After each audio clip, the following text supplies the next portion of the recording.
If you or someone you know is contemplating suicide or is in crisis, please dial 288 for the National Suicide and Crisis Prevention Center. They're open 24/7, 365 days per year.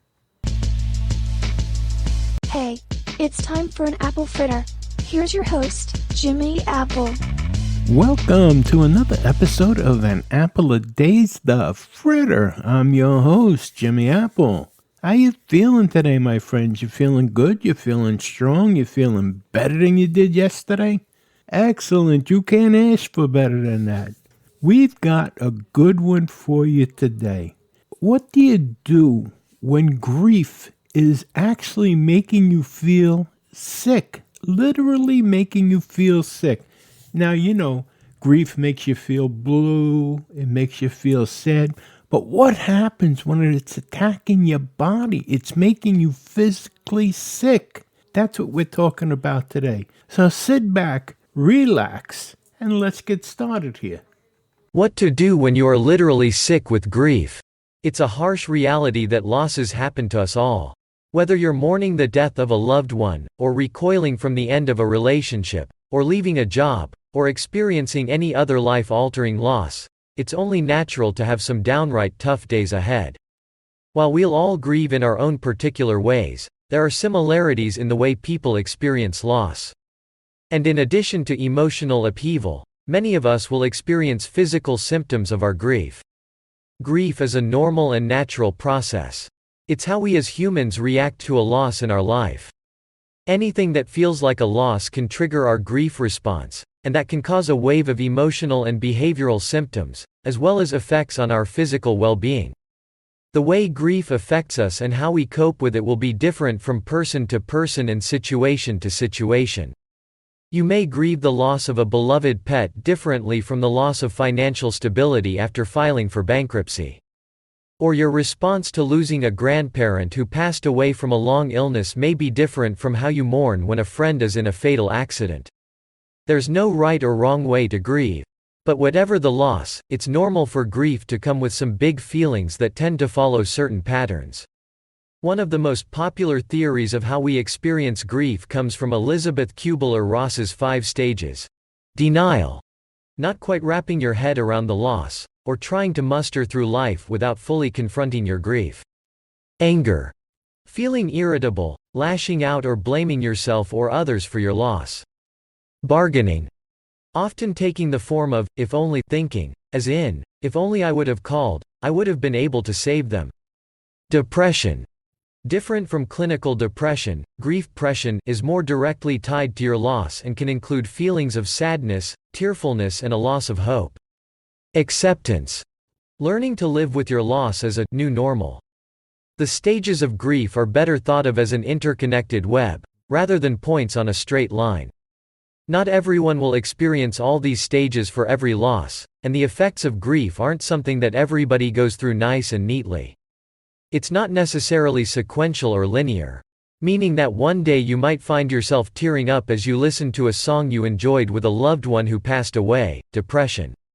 And then, you suddenly think to yourself that you should text them to tell them you're thinking of them, denial. And then you can become enraged at them for passing away and leaving you alone, anger. In that way, the stages of grief are a bit of a pinball game, where you're the ball and get whacked by a metaphorical flipper every now and again, bouncing and bumping all over the place. As you ping-pong through various aspects of grief, one constant remains: grieving is stressful. And stress can throw your physical health some curveballs. Stress is anything that requires us to change or adapt, and when we experience a loss, we have no choice but to try to adapt. The stress of living with grief can certainly exacerbate physical symptoms that we may have already been experiencing, and it can trigger some new effects out of the blue. It's normal and common for the stress, and therefore, grief, to manifest itself in some changes to your physical well-being, such as aches and pains, chest pains or a feeling like your heart is racing, exhaustion or trouble sleeping, headaches, dizziness or shaking, high blood pressure, muscle tension or jaw clenching, stomach or digestive problems, and weakened immune system, which can leave you more vulnerable to contagious diseases. How you feel your grief physically can mimic the ways your body has responded to stress in other situations, too. Some people are more prone to headaches. So, when they're stressed, they are probably going to get more headaches. Same with people who are more prone to stomachaches or nausea. Stress and grief have a way of exacerbating discomfort where our bodies are already most vulnerable. The grieving process can be a long journey, and starting with addressing your physical well-being is the first step. Get back to the basics. If you think of life as a house, the foundation of your house is taking care of your body. Without a solid base, the rest of the house isn't going to hold up. Building your foundation can include things like getting enough sleep, eating healthy foods, exercising, getting out into nature, and staying hydrated. Grief must be witnessed to be healed. We all have a story. Telling your story can be healing. How and with whom you share your thoughts may look different to different people. Sharing your thoughts, feelings and memories with your friends or family members can help you process your grief. If they, too, are grieving the loss, you can bond over shared memories and talk about what you're each experiencing, if it feels comfortable and safe for you to do that. If sharing your grief out loud doesn't feel good at the moment, journaling can also help you unpack your grief. Other sources of grief support can include religious leaders and groups, support groups, virtual or in person, and licensed mental health providers. Living with grief can be like living in a fog. But eventually, the clouds must lift, and you'll forge ahead with life in a new way. It's also important to give yourself some grace as you move ahead. Getting back engaged in your life with chores and work, or whatever it is, can help you recover. But you have to also be gentle with yourself right now. Too often we try to rush the process and throw ourselves back into the deep end before we've really done ourselves the favor of reflecting and feeling. Trying to ignore, or stifle your grief can just prolong the process and wind up making you feel worse. Grief that continues for an extended period of time or that includes severe emotional or physical symptoms should be addressed by a healthcare provider. If you're getting out of bed, you're going to work or you're resuming your regular activities, even on a slower or less intense basis, you're probably doing okay. But if you can't re-engage in activities of daily living, that may be indicative of a problem. Or if someone is feeling suicidal, that is indicative of a problem that deserves immediate medical attention. If you are having problems that seem too difficult to handle on your own, or you have had thoughts of suicide, or hurting yourself, please call the National Suicide and Crisis Hotline by dialing 288. I'm gonna turn this back over to Jimmy. Thanks, David. And I want to thank you, the listener, for being here today. Now, I don't know if you listened yesterday to the full podcast.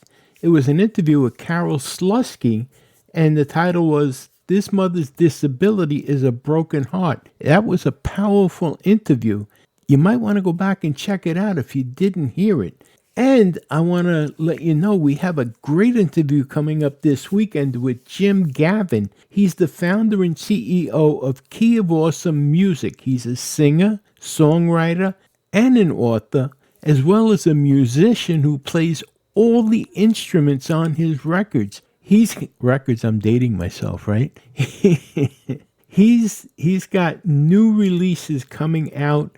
The guy's excellent. He is excellent. He's also a teacher of children with developmental disabilities. He teaches them music, and this guy is just a really all-around good guy, so you're not going to want to miss this interview. We've had him on the podcast before. This is an update.